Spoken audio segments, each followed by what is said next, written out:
嗨，大家好，我是坦皮叔。今天是2025年3月21号。这一期咱们继续聊聊俄罗斯入侵乌克兰，看一看乌克兰战场上又有什么变化。今天是俄罗斯侵略乌克兰的第1122天，也是乌军进入库尔斯克的第228天。虽然乌军已经大部分撤出了库尔斯克，但是乌军还控制库尔斯克突出部西南部、南部丘陵一带，并且以此为据点向比尔格莱德进攻。乌军迅速退出苏贾地区后，仍然坚守库尔斯克南部的丘陵地区。俄军获得苏贾一座空城外，近几日向南推进的速度明显减缓和吃力。当前在巴西夫卡一带阻击俄军的是乌克兰第36海军陆战旅、47机械化旅以及116领土旅。根据乌克兰方面的这个军事记者叫布图索夫的话说乌军大力收缩了补给线，从苏梅到苏贾这10公里的补给线是乌军的软肋，80%的载具战损均是在后勤线上被俄军光纤无人机或炮火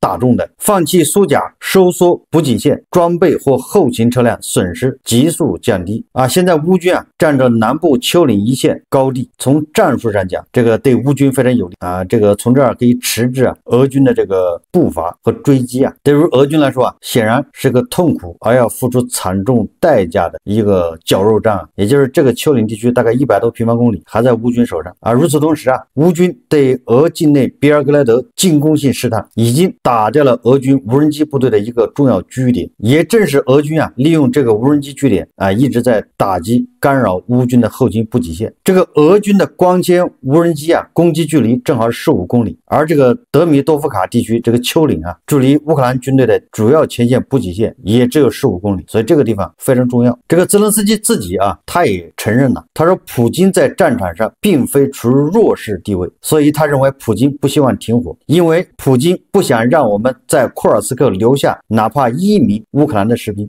这就跟我分析的是一样也就是普京一定是要把乌军彻底赶出库尔斯克，他才能停火这是他停火的前提之一。然后普京恐怕认为现在他在战场上还是处于优势，所以他也不着急，还在博弈那泽连斯基今天他也是这个态度那么乌军在库尔斯克南部这个丘陵地区继续死守，这个相当于把普京架在火上烤。这个双普通话以后双方这个说要暂停这个对这个能源设施的打击，无论是白宫还是克里姆林宫都向媒体已经宣布了，第一步是暂停30天对这个能源设施打击。但是根据英国路透社、乌克兰基辅独立报等多家媒体报道，有消息人士透露乌军当地时间20日凌晨使用无人机袭击了俄罗斯最重要的战略轰炸机基地之一恩格斯空军基地，引发巨大爆炸和火灾，基地上空腾起蘑菇云。这个恩格斯空军基地咱们比较熟悉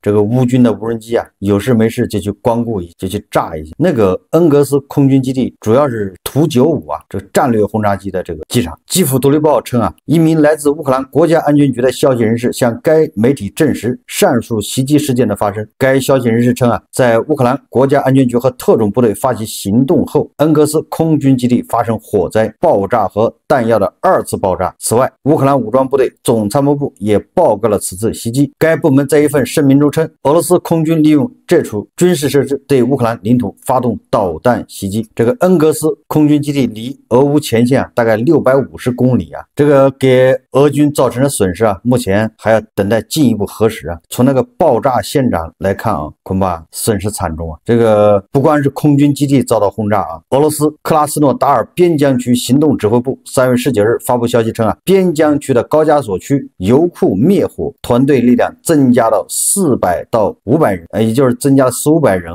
然后灭火装备157件。该部门在电报频道上消息称，为了扑灭高加索区油库的火灾，增加了团队力量。行动指挥部指出专业人员在继续扑灭4250平方米面积的火，在扑灭一个油罐、截止阀和油罐周围燃烧的石油产品。3月19日上午，克拉斯诺达尔边疆区政府称，挫败基辅政权无人机的攻击，因残骸坠落，油库发生火灾，油罐间的管道受损，火灾面积达20平米，之后扩大到将近近4000平米，该油库运营暂停。你看看啊，这是俄罗斯人自己说的，400-500人去灭火，到现在啊，火还没有灭掉，过火面积4000多平方米，一个接一个的油罐爆炸起火。我在以前节目说了啊，如果停止打击能源设施，这个对俄罗斯是有利的，所以普京啊，第一个答应。咱们说俗一点，这乌克兰你炸无可炸，没什么好炸的，它还有什么能源设施让你炸呢？它现在就缺电，乌克兰早就已经改成叫分布式发电，就是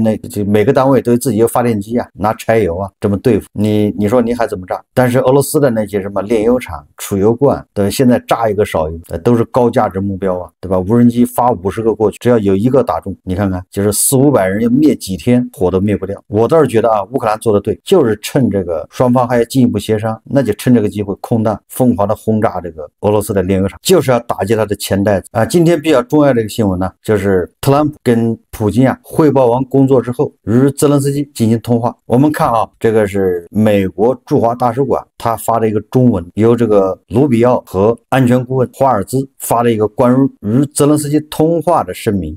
他是这么说的啊，他说今天啊，特朗普总统与泽连斯基啊，就是乌克兰总统啊，进行了一次非常好的通话啊，这里面啊全是泽连斯基对特朗普的感谢。我记得我昨天节目说了吧，泽连斯基要给特朗普打电话，一定不要忘了感谢。结果这个啊，泽连斯基果然啊，在跟特朗普通话的过程中啊，短短的一个电话，好像不到1个小时吧，就是不停的感谢，360度全方位无死角的感谢，说泽连斯基总统对特朗普总统表示感谢，感谢乌克兰和美国团队啊，3月11日在捷达开展了富有成果的促使工作。这个泽连斯基总统为美国向乌克兰提供的支持，对特朗普总统表示感谢，特别是特朗普总统率先提供的标枪导弹。你看特朗普不是对着媒体天天吹吗？我给乌克兰的是标枪导弹，奥巴马给的是毯子。你看这个啊，泽连斯基记住了啊，所以说他又专门感谢一下啊特朗普总统的标枪，说啊2位领导人一致认为乌克兰和美国将继续共同努力，以实现战争的真正终结，而且在特朗普总统的领导下可以实现持久和平。你看啊，泽连斯基啊已经把这个特朗普放在头上了啊，也就是在您的领导下啊，一定可以实现持久和平。先把特朗普啊架到火上去吧，啊，这事交给你了，你来领导，和平不和平就看你的，我全力配合。他下面这么说的啊，他说特朗普总统向泽连斯基总统全面介绍了与俄罗斯总统弗拉基米尔·普京的谈话以及讨论的核心议题，双方评估了库尔斯克的局势，并同意随着战场局势的发展，两国国防部门人员之间将密切共享信息。下面啊，最有意思的是，泽连斯基总统请求获得更多的防空系统来保护其平民，特别是爱国者导弹系统。特朗普承诺与他合作，寻找可用资源，特别是在欧洲。也就是啊，泽连斯基说了，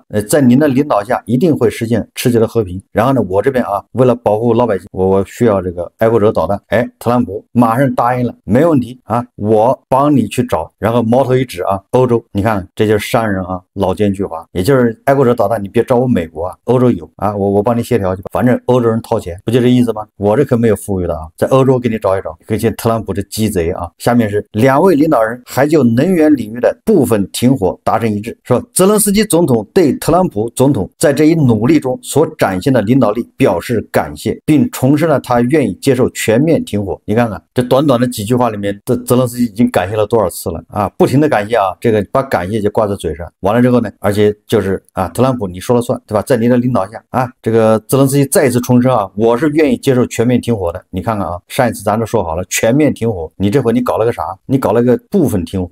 这个啊，确实不太好看。这不是我不配合你，对吧？这是别人不配合你，我是配合你的啊，对吧？我是愿意全面停火的。你看看这个特朗普啊，也是没羞没臊啊，反正他不在乎啊。大家还记得吧？全面停火，这乌克兰方面说法是在美国的建议下，这个乌克兰同意全面停火。也就是说，全面停火是你美国人的意。那我现在配合你啊，我是完全接受全面停火。那现在没有全面停火，那都是普京嘛，对吧？你去找他呀，还是不给你面子，对吧？我是给你面子，但特朗普不在乎。他不觉得这寒碜啊，他也不觉得这丢人，对吧？按理来说，你看乌克兰答应了全面停火，你普京不答应，那好，我这就开始骂人了，拍桌子施压。那特朗普不这么做的。下面啊，那更离奇的来了啊，说特朗普总统还讨论了乌克兰的电力供应和核电站。他说啊，美国可以凭借其电力和公用事业方面的专长，在运营这些电厂方面提供很大帮助。到这儿都没问题啊。那美国人上入电力公司，对吧？那个核电站运营，他给乌克兰这个提供帮助，这个皆大欢喜，这个的求之不得。结果他后面说啊，美国拥有这些电厂的所有权，将是对这些基础设施的最佳保护，也是对乌克兰能源基础设施的最好支持。你看看啊，这个特朗普啊，那就是要贼不走空啊，无利不起早啊，就跟普京啊打电话汇报了1个多小时之后，哎，他就要从乌克兰这儿拿走几个核电站，哎，所有权呢。这个说实话啊，我啊倒觉得可以，我就像那个矿产协议一样，我觉得乌克兰可以答应，反正那个扎波罗热核电站还在俄罗斯人手上控制呢，你想要那就给你，也就先答应。但是啊，人家泽连斯基寸土不让，根本就不搭理他，因为他这个美国大使馆啊发这个公报里面就没有写泽连斯基对这个特朗普提出啊电厂所有权有什么表态。大家知道啊，不写就说明有分歧，但是泽连斯基肯定不同意，所以他就不写了。哎，特朗普的意思是，如果有这些核电厂的所有权，有利于保护啊这些发电设施。那下面没写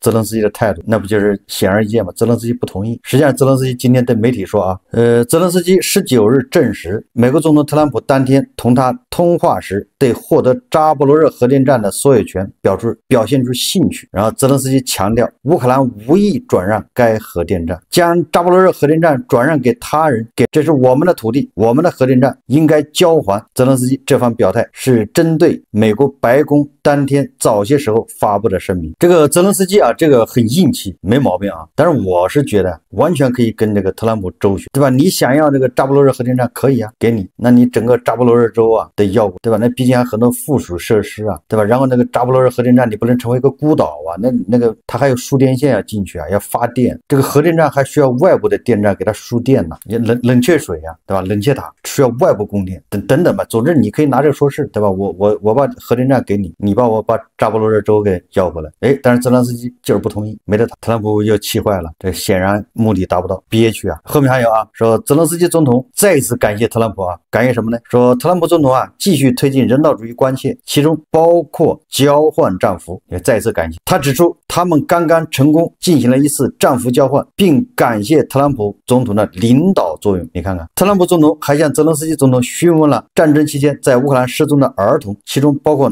那些被劫持的儿童。特朗普总统承诺将与双方密切合作，以确保这些儿童能被送回家。他们一致认为，各方必须继续努力，使停火得以实现。两位总统赞扬了他们的顾问和代表所做的积极工作，特别是卢比奥国务卿、华尔兹国家安全事务助理、凯洛格特使以及其他官员。哎，大家有没有觉得很有意思啊？这个泽连斯基啊，是一个都不落呀，谁也得罪不起，对吧？把卢比奥也得感谢一下，沃尔茨也感谢一下，凯洛格也得感谢一下。这个显然是泽连斯基感谢的，但是特朗普作为对工作人员的一个感谢，他也相当于啊把他名字给加上去。为什么？如果是特朗普要感谢的话，那你应该把乌克兰方面的那个乌梅罗夫董事长、那个国防部长，对吧？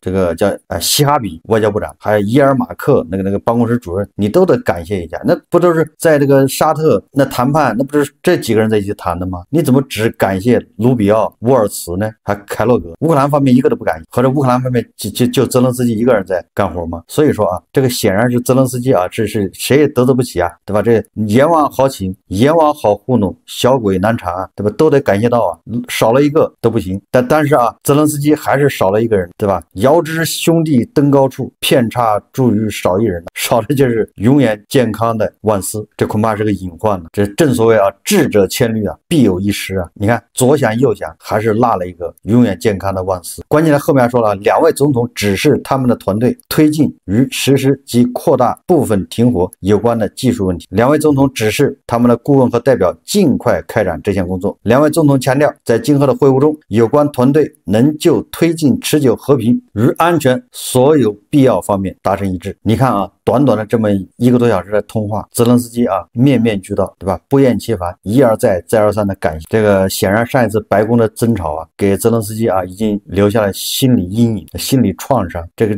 是叫什么创伤什么应激综合症啊！我都能想象当时打电话那个画面，那个泽连斯基那简直是点头如捣葱啊，一个劲的说谢谢谢谢。特朗普很受用啊。实际上啊，这个特朗普可以说啊调解这个什么停火啊，给人感觉现在双方都拿他当猴耍，一个大国的总统啊搞成这样，确实有失体统，有失体面。为什么说都把他当猴耍呢？首先你看人家乌克兰同意了无条件停火，全面停火，对吧？这个球啊踢给特朗普了，对吧？你找普京去吧。结果特朗普跟普京打了啊2个小时电话，这个人家普京让特朗普还等了1个多小时。哎，这美国人他也很在意啊，他今天出来辟谣说啊，特朗普可没有等1个小时，是按约定时间打的电话。这个当地时间3月19号，美国国家安全顾问华尔兹称啊，这个关于美国总统特朗普与俄罗斯总统普京就乌克兰局势通话当天，特朗普等了普京1个小时。这华尔兹予以否认，并称该报道为完全虚假的垃圾假新闻。华尔兹当地时间3月19日接受福克斯新闻采访时表示啊，俄美2国领导人此次通话是准时开始的，持续了很长时间。特朗普不会坐等任何国家元首1个小时。华尔兹强调啊，可能存在一些技术问题，也就是华尔兹变相承认了啊，特朗普确实等了1个小时，但是啊，特朗普不是打心眼里是专门等普京，而是技术问题。也就是你看啊，这个美国人呢越描越黑啊。这个普京是在记者在现场直播的时候说的，对吧？让他等着吧，反正他这会还没开完。这个主持人问他是吧，按照这个佩斯科夫的说法，您这个时候啊应该跟特朗普要通话了。普京说了，让他等着，对吧？我这个会还没开完呢。哎，俄罗斯人对此大肆宣扬，这个专门解释啊，那就是特朗普在那等着的，等着普京接电话。这真是丢人他妈给丢人开门啊，叫丢人到家了。为什么说特朗普很失败呢？他前面做了那么多铺垫啊，说他认为啊这个双普会谈一定会取得很好的效果，一定怎么样，结果搞了一个停止攻击对方的能源设施，结果现在还在打，不还在炸吗？根本就没停啊。特朗普以为自己是个精明的商人，对吧？是手拿把掐，两边施压。现在回头看看，他成了一个猴，被两边耍。不是说美国不行啊，也不是说美国实力不，纯粹是让特朗普糟蹋了，因为特朗普失去了道义啊，对吧？把一个国家当作公司来治理，目光短浅，没有高度。你要调解这个双方的战争，要和平，对吧？你站位要高啊，没有这个金刚钻，他要揽这个刺激活。这个泽连斯基和特朗普打完电话之后啊，一通感谢之后，把球又踢给了特朗普。就泽连斯基再三表态，我是愿意全面停火的啊，现在就看你了，您倒是去这个给普京施压呀，对吧？让普京得给你面子啊，对吧？不停火这问题不在我这儿，我这愿意停火，全面配合。所以说啊，这个特朗普跟泽连斯基通完话之后，他自己在媒体上也就没有大肆渲染啊，只是说啊泛泛的说了一下，出了一些什么啊丰富的成果。搁以往那他肯定是大吹特吹啊，所以这次啊双普会谈一直到后来他把这个通知泽连斯基，整个的就是一个虎头蛇尾。我也不知道这个特朗普接下来还要怎么唱什么戏。你就是俄乌双方到了沙特去谈，能谈出个啥出来呢？这个在芬兰啊，在3月19号，这个记者问泽连斯基啊，他说如何才能停止攻击俄罗斯？可以相信普京的承诺吗？泽连斯基说啊，普京的承诺是不够的，你看昨天就知道，刚承诺完，特朗普就对我们发动了攻击。记者就问他啊，除承诺以外还需要什么？泽连斯基说啊，还需要监督和制约机制，这个只有美国才能做得到。你看看，又把责任啊安到这个特朗普头上了，对吧？都是你的事。这个要想俄罗斯停止攻击啊，光让俄罗斯承诺还是不行的，你得去监督他，对吧？你得去制约他，这就给特朗普派活啊。你不是要停火吗？怎么看都是特朗普啊，这个搞这个俄乌会谈啊，有点这个小马拉大车的意思。我一再说啊，不是美国实力不够，而是特朗普个人魅力、个人的这种认知格局还是差点事。我一直说啊，他在普京面前那真的是个小学生啊，对吧？他也只能跟泽连斯基刚吼几，这种俗话就叫窝里横。什么叫窝里横呢？就是对内他比较狠。你俄罗斯和乌克兰算起来，那乌克兰跟美国算是内部人，你相比较俄罗斯来说嘛，所以他对乌克兰更狠。那对于俄罗斯呢，那就是点头哈腰。这就像极了啊，有的男的在外面不行，受了气，回家就打老婆，这一个道理。在外面屁都不敢放一个，点头哈腰的，回家就恨。所以说啊，还是这个施瓦辛格啊对特朗普的评价入木三分呢。大家看视频啊。President Trump, I just saw your press conference with President Putin, and it was embarrassing. I mean, you stood there like a little wet noodle, like a little fanboy. I mean, I was asking myself, when are you going to ask him for an autograph or for a selfie or something like that? I mean, you literally sold out at this press conference our intelligence community, our justice system, and worst of all, our country. You're the President of the United States. You shouldn't do that. I mean, what's the matter with you? I mean, whatever happened to the strong words or to the strength of Ronald Reagan when he stood there at the Berlin Wall and he said, Mr. Gorbachev, tear down this wall? What happened to all that?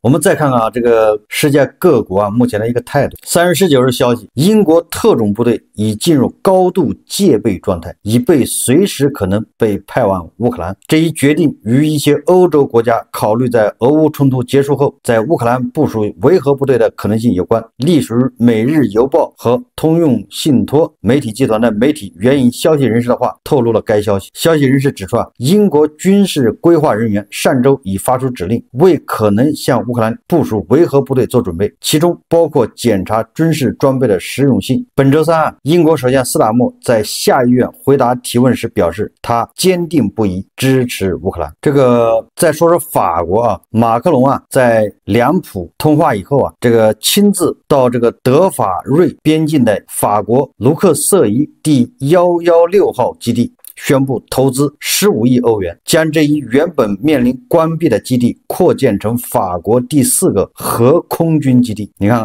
已经开始叫核扩军，同时部署第4代空对地核导弹，并配备2个最新版本的达索阵风多用途战斗机中队，2个中队为了预防美国中断对乌克兰的星链服务，欧盟正在与4家卫星互联网运营商进行谈判，以取代乌克兰国防军中星链设备。欧洲通信卫星公司 CEO 贝尔内克称，其卫星通信资源足以满足乌克兰的军事需求，并且已经完全覆盖了乌克兰领土，准备在美国停止使用星链时替换它。这个德国联邦议院批准宪法修正案，这个德国的基本法修正案需要2/3的票数通过这个不容易不是说半数票是要2/3通过。一共有720名议员投票，其中513人投了赞成票，超过了2/3，这2/3是489。这个改了他的基本法，这个基本法改的什么呢？就是债务刹车条款。这个德国规定了就是债务上限只能占 GDP 的 3.5%， 也不能超过这么多。现在呢，用于国防呢，这个不做上限，就没有上限，根据需要。这其中包括对乌克兰的军事援助也没有限制。你看，这就一下把上面的这个相当于封印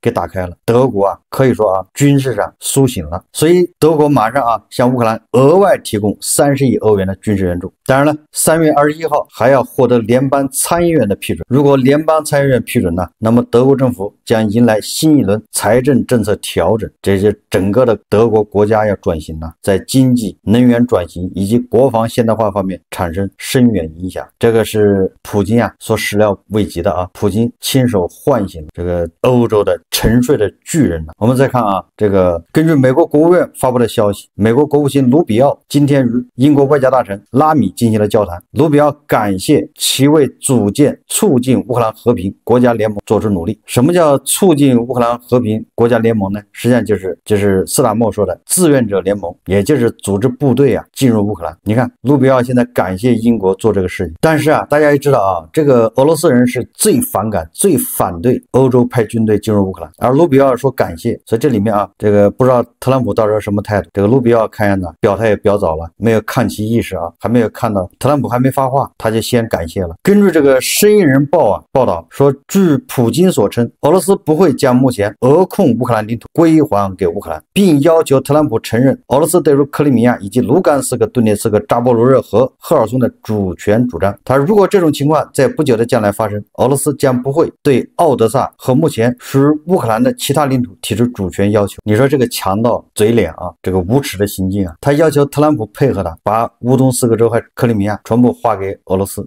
包括俄军还没占领的赫尔松这个第聂伯河右岸对吧？什么还有扎波罗热还没占领的地方都得给俄罗斯。这样的话，如果你同意了，那俄罗斯就不要奥德萨还有其他地区了。你说这种叫强盗行径这个就是特朗普恐怕也只能说臣妾办不到不要为难臣妾我们再看这个大国表态2025年3月18号，大国的外交部长和法国的外交部长通电话，这里面重点说了说大国支持达成一个公平、持久、有约束力并被各当事方所接受的和平协议，认为所有当事方和利益攸关方都应适时参与和谈进程。大国的这一立场得到了包括当事方及大多数国家的认可支持。大国愿同包括欧洲在内的各方继续为和平做出努力。法国的外交部长和大国的外交部长两个人通电话。3月18号正是双普通电话的时候。大国的意思是你们欧洲也得参与谈判呢，这种谈判怎么能把欧洲甩开呢？这个卢比奥也说彭博社报道说卢比奥称正在与欧洲国家进行磋商，美国认为欧盟有必要参与乌克兰谈判。这个属卢比奥又是表态过早到时候大统领完全要看普京的脸色的。普京说不允许欧盟参与，那大统领一定会翻脸。这卢比奥又是吃不了兜着走，所以说卢比奥这个位置不好干的，但是也好干卢比奥你就听普京的就完了，你看普京表态。好，我们这期节目就聊到这里，感谢大家收看。如果喜欢我的节目，欢迎订阅转发，也可以在下方留言评论，谢谢大家。